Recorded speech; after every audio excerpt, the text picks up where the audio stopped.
Hi, I'm Lisa Dion, and I am the founder and director of the Play Therapy Institute of Colorado and the creator of Synergetic Play Therapy. And I'm here today to share with you the amazing story that has gone into the creation of Synergetic Play Therapy. My journey with the creation of Synergetic Play Therapy has many beginnings. There are many stories, many experiences that have come together to create Synergetic Play Therapy, but there are a handful that really stand out as cornerstones and turning points in my own psyche and in my own understanding of human development and what it takes to really connect with another human being that profoundly impacted the creation of Synergetic Play Therapy.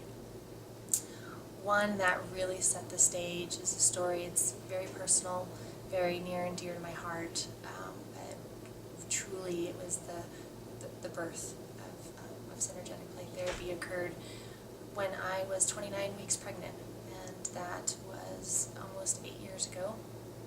I am the very proud mom of Avery Grace, who was in my tummy at 29 weeks.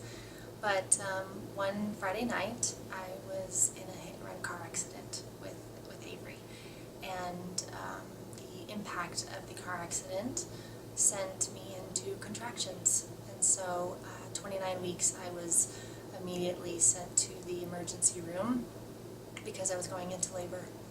And that was a very scary experience for me because I knew that there was a probability that I might give birth to my little one within a couple of days if the contractions didn't stop. So I was in this hospital, and it was a very trying time for me on many levels, full of lots of anxiety, lots of fears. The doctors were trying everything that they could to try to calm my body and to decrease the contractions that were starting. My contractions would come and go in waves. And there was a certain amount of medicine that they were able to give me, and at some point, if on that journey my body didn't respond, I was going to have to deliver Avery. And with that said, I also was told that I had to stay in the bed because they were trying so hard to contain what was going on for me. I wasn't able to get out of bed and move. And for me, following my intuition and allowing my body to do what it needs to do is a huge part of who I am, and is actually a huge part of Synergetic Play Therapy. And so I was in bed, not able to move. I'd just been impacted by a car. My body is going in and out of contractions, and next to me were two monitors.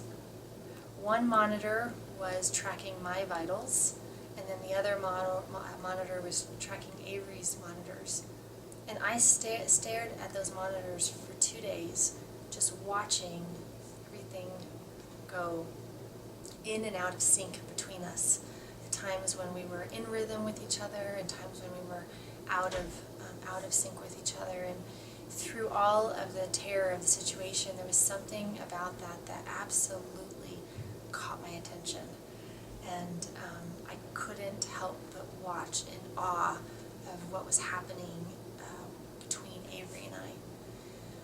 And the story leads to the last night before they were going to give me the final dose of the medicine.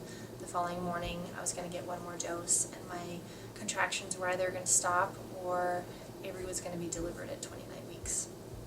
And I was really clear at that point that I was not in my own flow. I was not trusting my intuition. I was very much out of sync with myself. Avery and I were going in and out of being in sync with each other, but there was so much stress and anxiety going on in the room and in my own body that I had lost myself. I detached from myself. And I knew intuitively that I had to do something. And so, against doctor's orders, I waited until the nurses went into the other room, and my husband was fast asleep in the room on the couch next to me, and I got out of bed.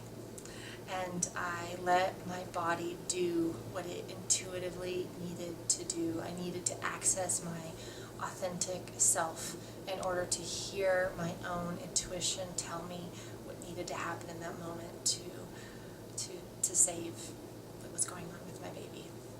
And I walked around the room, and I moved and I stretched, and I let the trauma shake out of my system, which is so important in a trauma process. And as I was doing that, I walked by a mirror, and I caught a glimpse of myself in a mirror, and I just stopped, because the shock of me standing there pregnant in a hospital room like hit me. The impact of that, it's interesting, I'm even using that language as I'm describing it. Another hit, another impact. But it was like the shock of the reality of what might happen the next morning just absolutely hit me. And it was like in a split second, something just pulled me so inside. And I remember grabbing my belly and closing my eyes. And I remember just beginning to breathe and connect, and I got really present and really mindful, and I just began this journey of attunement with Avery. And then all of a sudden I felt her, like not just a little bit, but like deeply, deeply felt her little being. And to this day, I know in my heart and I know in my psyche that that was the moment I became a mom, which is a very profound moment for me. And I held on to my belly, and intuitively, I don't know what in the world made me start to do this, but I started dancing. And I was holding my belly, and I was dancing around the room, and I was swaying, and my eyes were closed, and I didn't care about anything else. It was just this moment with me and Avery, and I felt this attunement piece just get deeper and deeper, and I felt my system calm, and I felt her system calm, and we were regulating together. Although at the time I didn't know that's what it was called, but that's what was happening. And I was able to find a place of settling, and I made my way back to bed and was actually able to get some sleep that night. And then the next morning, everyone came rushing into the room. It was the final dose of medicine. There were probably 10 people in the room. Anxiety is through the roof. What's going to happen? And immediately, I look over at the monitors, and Avery's vitals are spiking.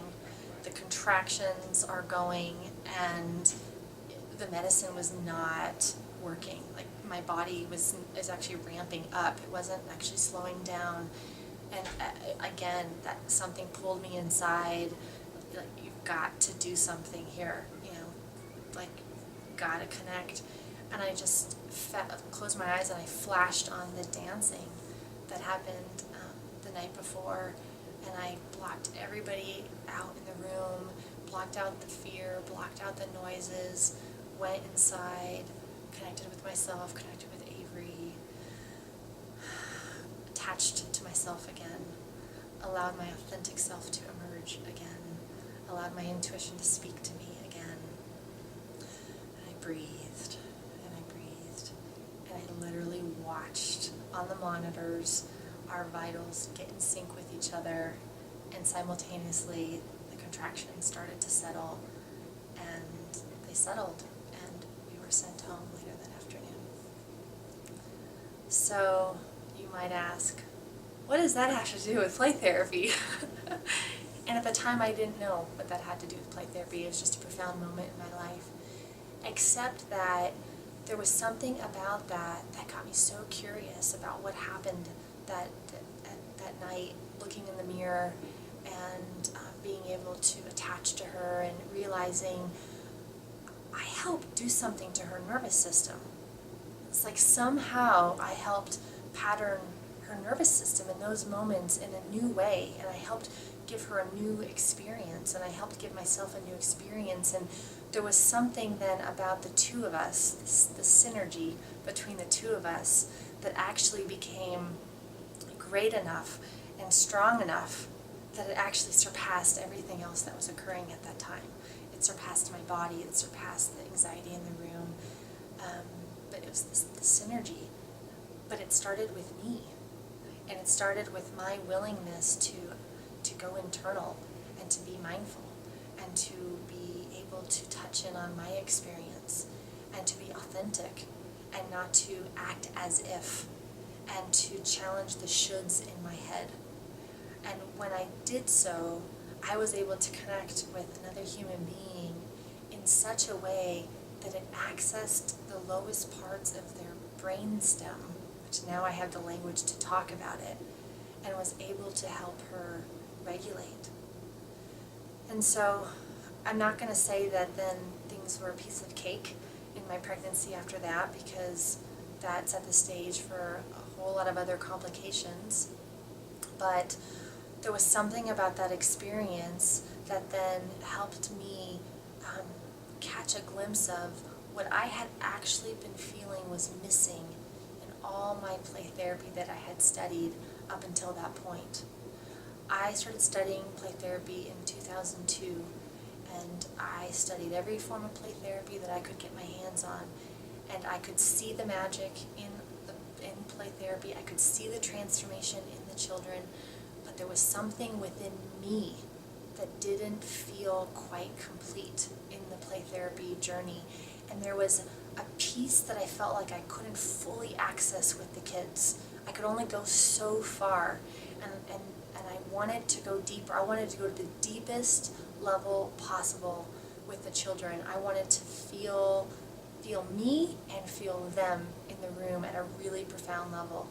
And something about my experience with Avery gave me a little glimpse of what that might be.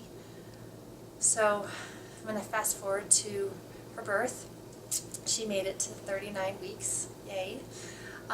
And she was born with a pretty highly dysregulated nervous system, which then sent me on my next journey to study neurology, to study biology, to study physics, to study sensory processing, nervous system regulation.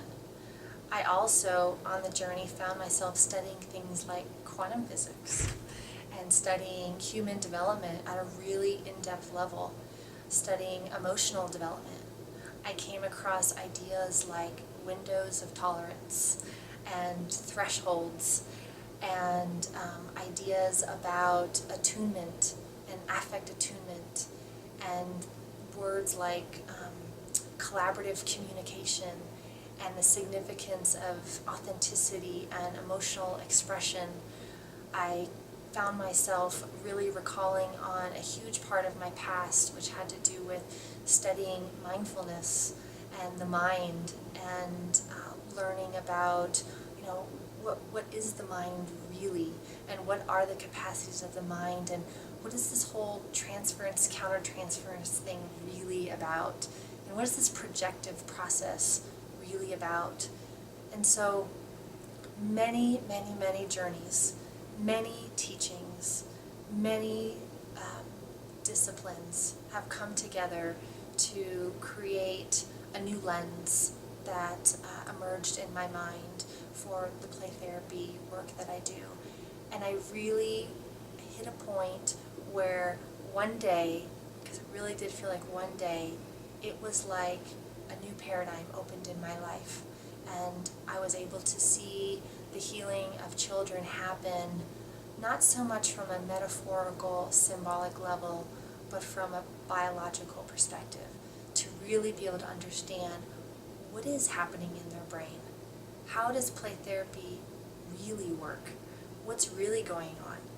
What's going on inside the therapist?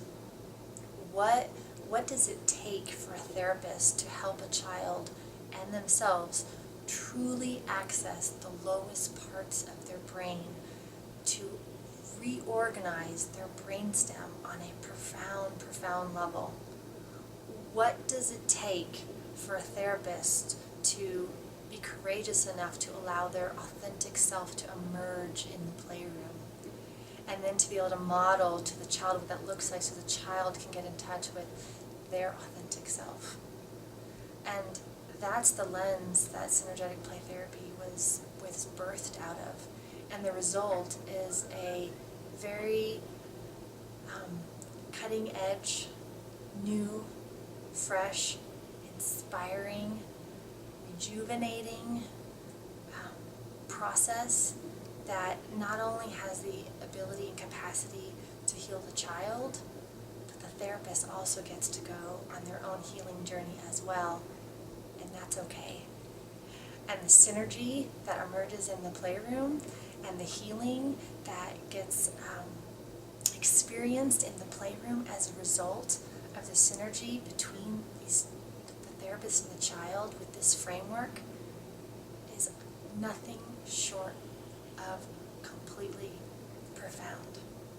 The work is beautiful, it is profound, and it is transformational. And I am so blessed and so excited to be able to share Synergetic Play Therapy